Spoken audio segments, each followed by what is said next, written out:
l'idée, c'est de battre 12 illusions économiques. Donc c'est en 3 parties. La première, c'est les illusions économiques de l'Union européenne. La seconde, les illusions économiques de l'euro. Et la dernière partie, c'est les illusions économiques du traité transatlantique. Vous savez, ce traité qui est négocié, on y reviendra, entre les États-Unis et l'Union européenne. Et d'une manière générale, les illusions du libre-échange total qu'on voit actuellement à l'heure. C'est vrai que depuis que je suis né, j'entends parler de l'Union européenne, et pour moi c'était quand même compliqué de faire un peu la gymnastique intellectuelle de sortir de cette Union européenne. Et donc là je sors avec le déclic qui est fait.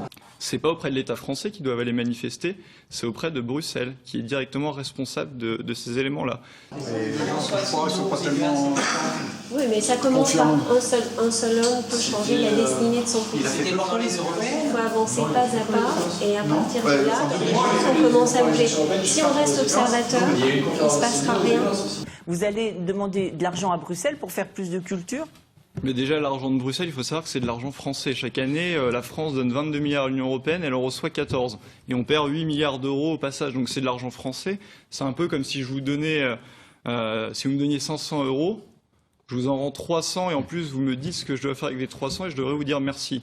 L'Union européenne, fondamentalement, c'est ça. Et ça, il ne faut jamais l'oublier, c'est de l'argent français. Juste un mot, cher Gallo, c'est comme on ne fait pas un débat sur l'appartenance de la France à l'Union européenne. Non, je sais bien, tout de même, dans ces élections européennes, déjà que le sujet est compliqué pour les électeurs, je ne suis pas certain qu'ils vont comprendre. Non, il faut quand même expliquer d'où ça vient, parce que c'est facile après de pleurer sur les conséquences. Il faut expliquer d'où ça vient, et l'Union populaire républicaine est, excusez-moi, le seul parti à le faire.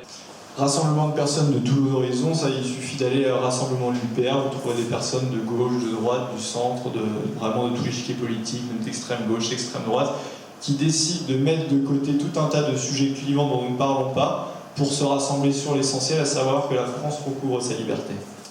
Charles-Henri Gallois pour l'Union populaire républicaine. Alors je vous l'ai dit, l'UPR est un parti relativement nouveau, donc je vous donne rendez-vous en 2017 pour l'élection présidentielle avec M. François Asselineau. Regardez nos analyses sur le site upr.fr et au niveau régional, nous sommes bel et bien présents. Nous ferons une campagne de proximité, nous irons rencontrer les citoyens. Une campagne encore une fois de vérité, comme je vous l'ai dit, nous on ne va pas promettre monts et merveilles.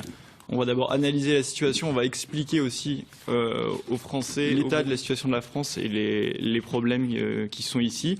Et donc voter UPR, c'est voter quelque part pour un parti nouveau qui n'a pas trempé dans les 40 dernières années de marasme et qui est là, un parti d'honnêteté, encore une fois, et de proximité. Le peuple a voté contre l'Union européenne et contre le plan. Parce que les gens réagiront quand le frigo sera vide, mais pas avant. Le fond du problème, il est là. À l'époque où on vit, vous êtes dans la réalité de ce qui se passe. Et vous le dites.